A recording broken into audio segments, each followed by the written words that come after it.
Well, it's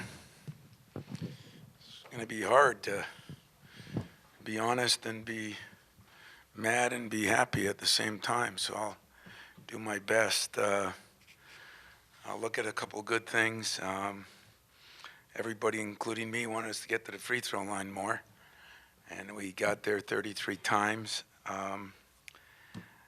The 21 assists and 25 baskets was very, very good.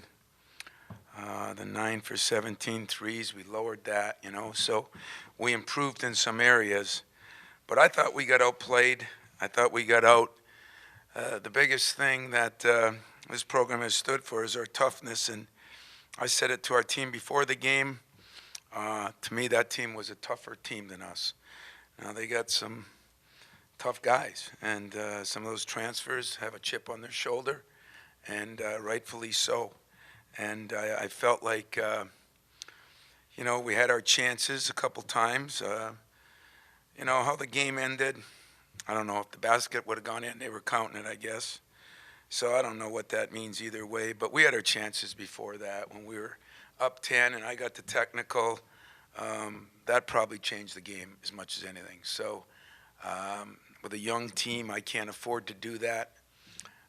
Even though I thought it was a strangely officiated game both ways, in my humble opinion. But I thought there were some calls early on them that didn't go right and some calls on us that didn't go right. And I think you had two frustrated coaches. But my young team, I can't do that. So all that falls on me.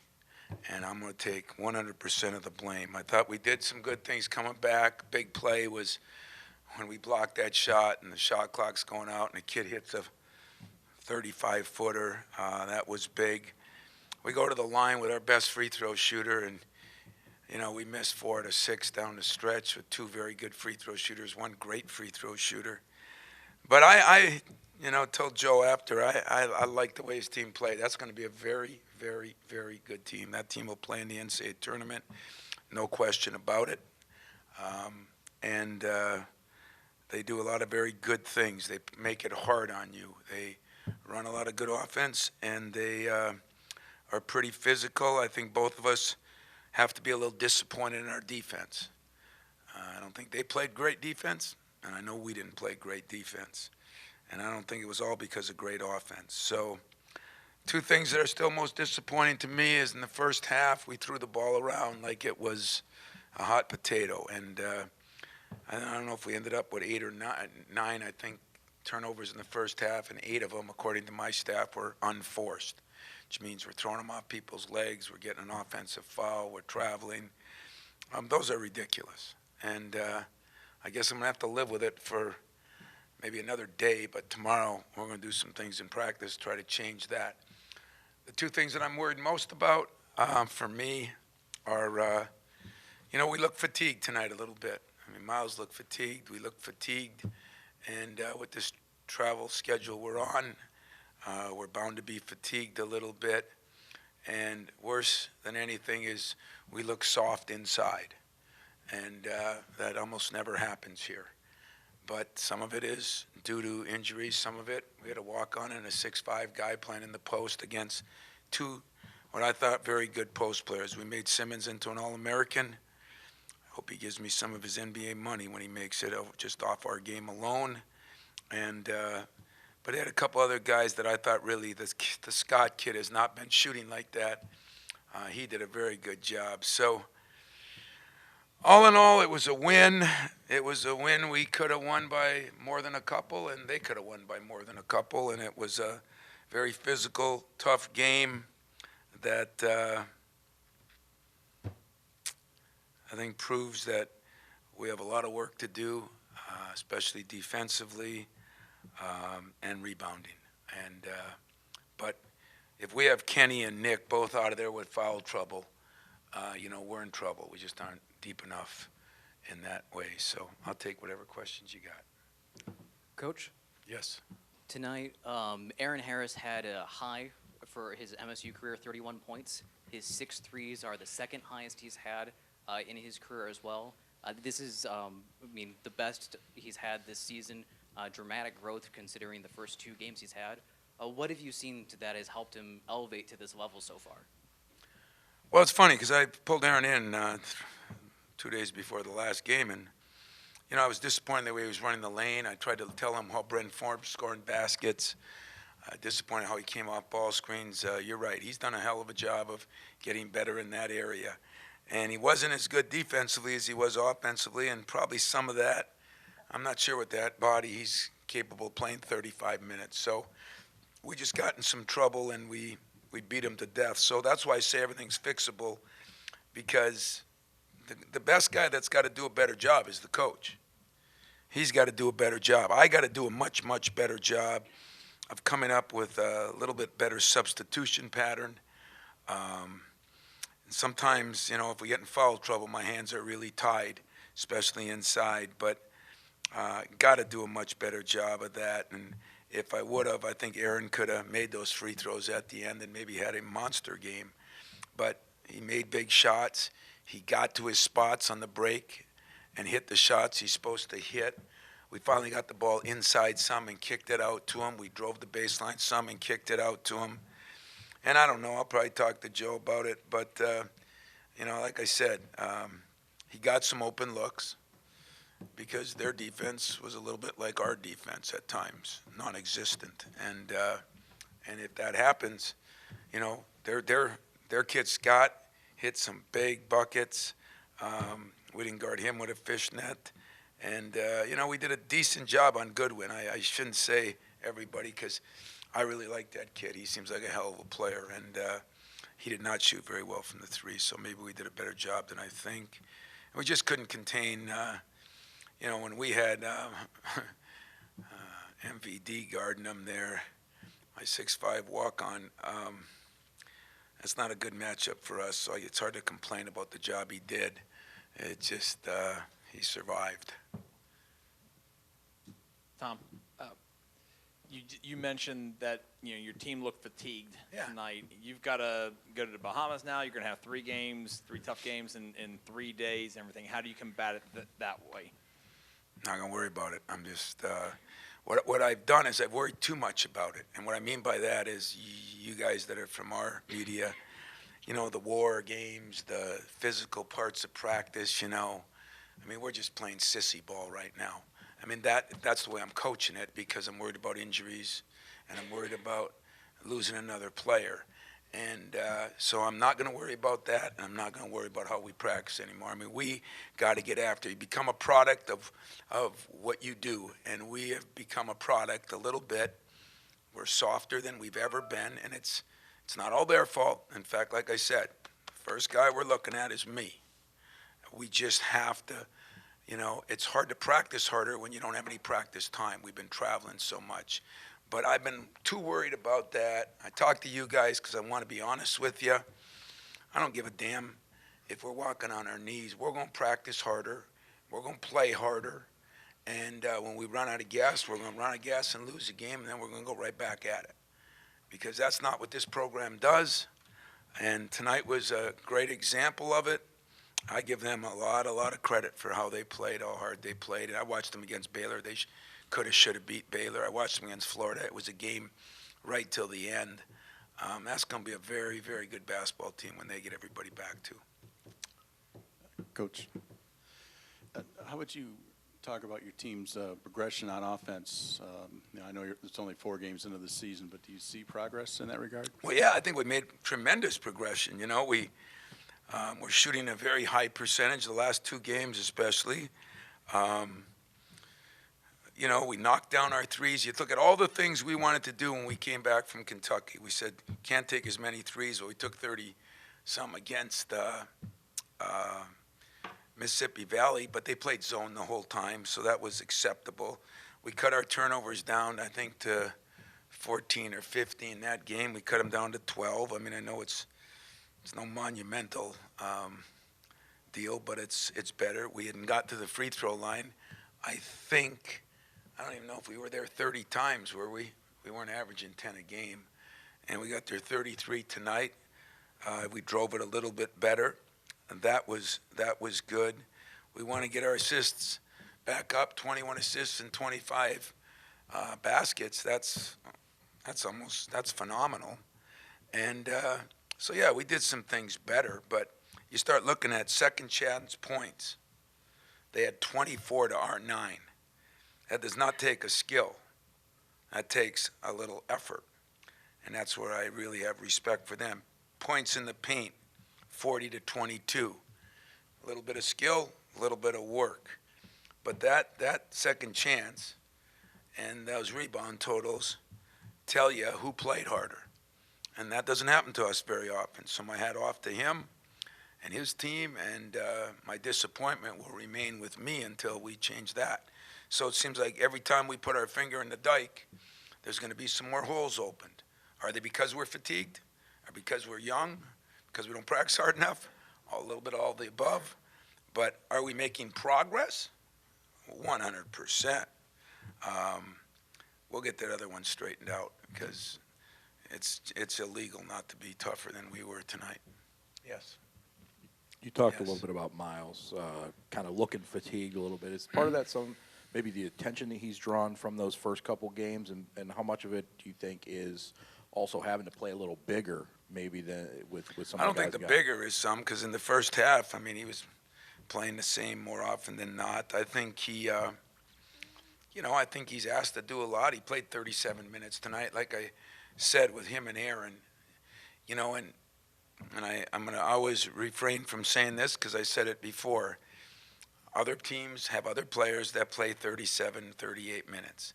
Now, to their credit, their guy 33, I think, was the highest, 34. But you start playing 37, 35, you're not getting much rest. But we're fast breaking every time. So it's different for us. I mean, maybe they can do it at Duke. They walk it up on the after-made baskets. We don't here.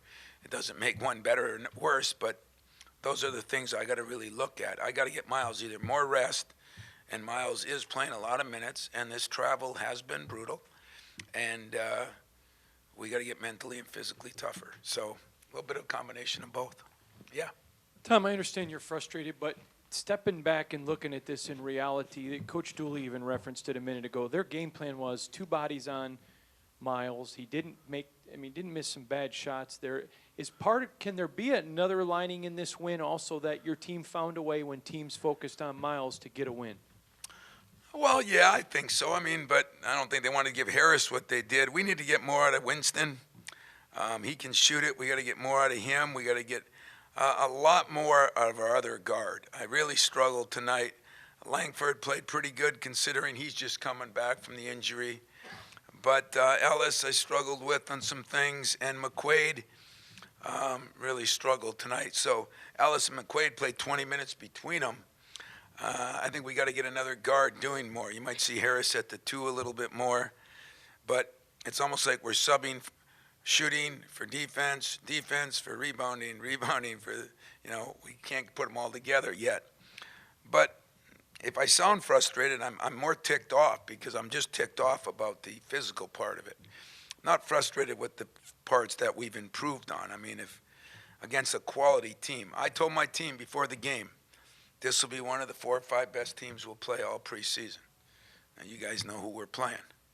And I believed it before the game, and now I believe it after the game. So no problems there. I think we beat a very, very good team that played pretty well, too. I mean, they made shots. They made plays.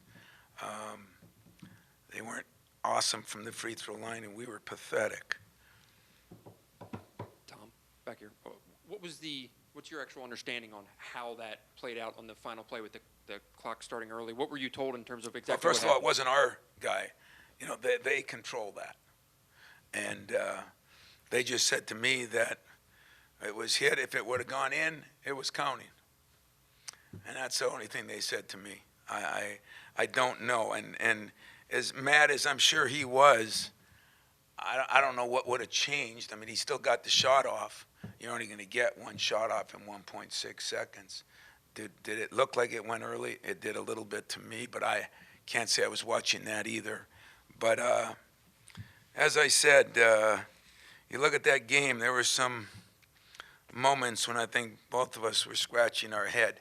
And I'll say this publicly, since I'm really more bothered by this than anything, is, I think we're hurting our game, what we're doing. We keep changing these rules, and we're just teaching teams. We worked on all week, just drive to get fouled. And I hope someday some of you guys look at it, because it's not the officials' fault. To me, I think our rules committee we just start throwing stuff on the wall, and I don't respect that personally. That's me, and I don't ever like feeling sorry for two people in my life, media and officials, and I feel sorry for both of you, because the officials have to call them, and the poor media's got to sit there and figure out, what's right and wrong. So I just think that there's a lot of bumping, and sometimes there's no bumping, and it's hard. It's hard for them. But we have, instead of having a game where, like San Antonio or like Golden State, where that ball's moving, we got a game where it's catch, drive, try to get fouled. I don't like that. And one thing, just for clarification on that, did they tell you anything about in terms of when the clock was started on the belt, whatever the thing that the official uses? Well, what they do, I don't know what they did. When it touched the hand, they pushed the button. I don't know if he pushed it early. I don't know what he did on that, but there was no clarification on that. It's just that that's who starts it. Tom, getting ready to go to the Bahamas, I guess. You Looking are? for you. Well, I wish. Oh, I thought you Windsor said will be I there, am. but looking at what this means for Tom, Yeah. I guess how much did you put into that to get him back there, and what's that going to be like for you guys? Guys, I've had a lot of great players, and I've had a lot of great kids, but there's been nobody. I told you, Draymond told me it 3 years ago. This kid is just, I think he's got wings. I mean, if you talk to him, the most appreciative kid in this society of selfishness that I've ever met, that I ever know. I'd die to have my kid turn out like Tom. And for him to get a chance to go home and play where a lot of those people never saw him play. He left when he was 13 years old. And I don't know, I'm a little nervous about what it'll do for him, but I'm more excited about what it'll do for him. It's going to be the most important thing in the world. His brother happened to be here this weekend. He goes to school down in Texas, and just watching the emotion of those two, it'll be interesting.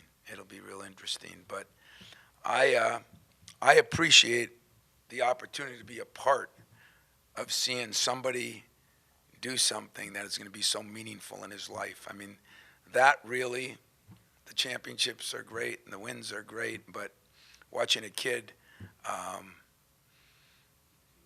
well up even tonight when they said, now we go to the tournament. I mean, it was a big deal to him, and I think it'll be an incredible experience. It'll be maybe the memory makers of all memory makers, and I'm just happy I get to be a small part of it.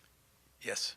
Coach, you mentioned earlier about the woeful free throw shooting. Mm-hmm. Just southeast of here, Drummond's known for his woeful free throw shooting. It's up 15% this year. He did virtual reality training where he could visually see a perfect shot over and over. Have you ever worked anything mentally with your team to try to help them get past that hump at the line? I'm probably going to insult you, right? You're worthy of it. I understand all that, and I won't totally insult you, but these guys have shot well all summer. Is it mental? Is it fatigue? I don't know. At times we had the wrong shooters up there, but when Aaron Harris goes up there, Miles Bridges, I mean, these guys are the best I got. And Cassius Winston, I told him I think he has a chance to break. I don't know if it's Skiles or record. I mean, he's a phenomenal free throw shooter. But if I did want to go to the, shrinks or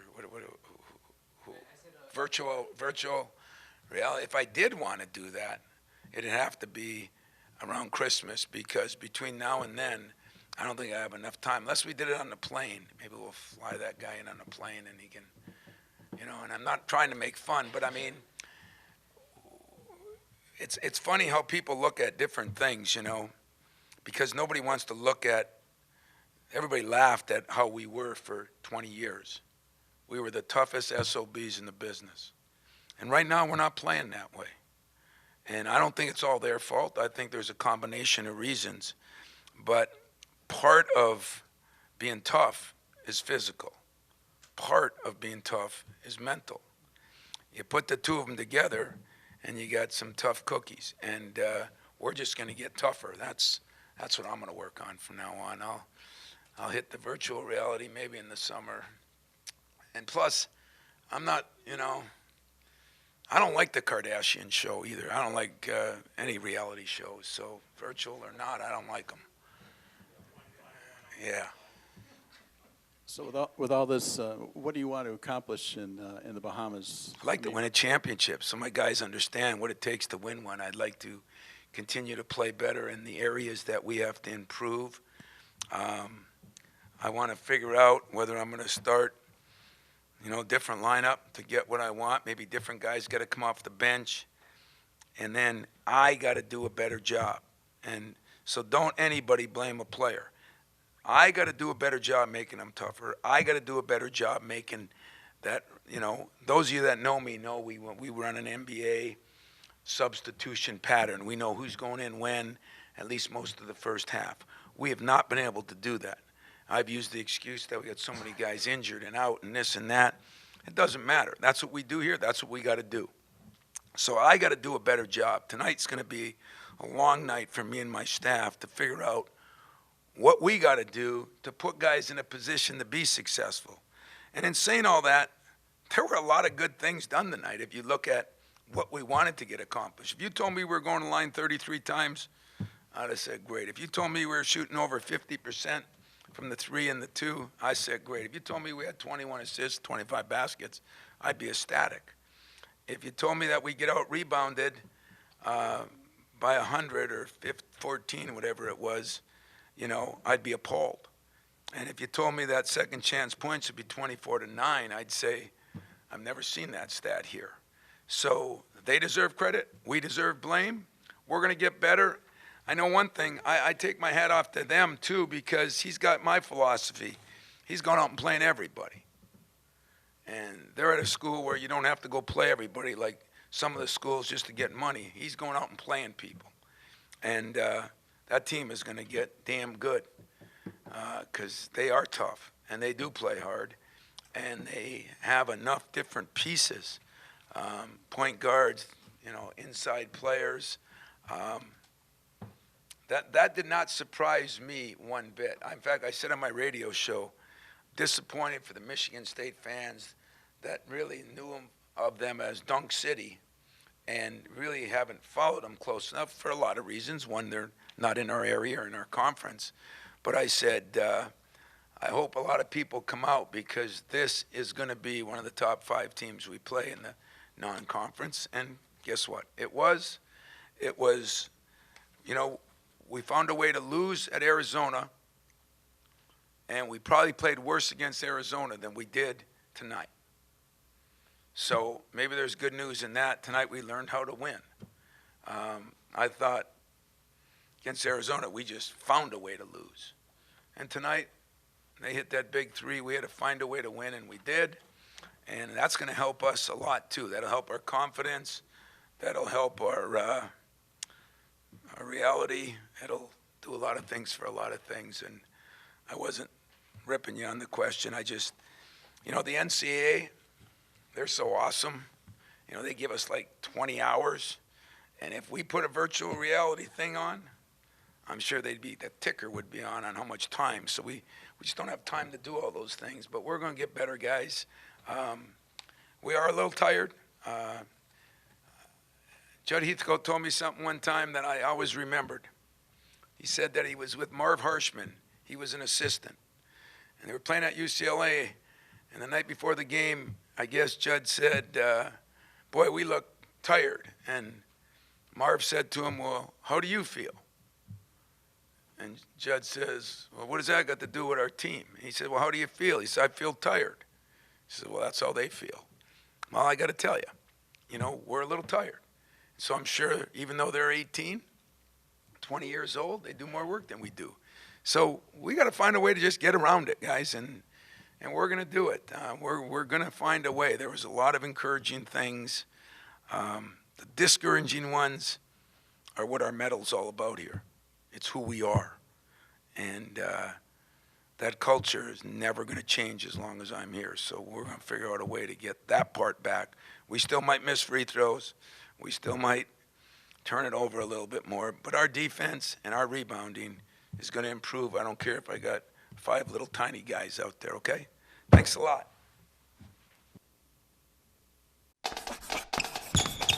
He got it.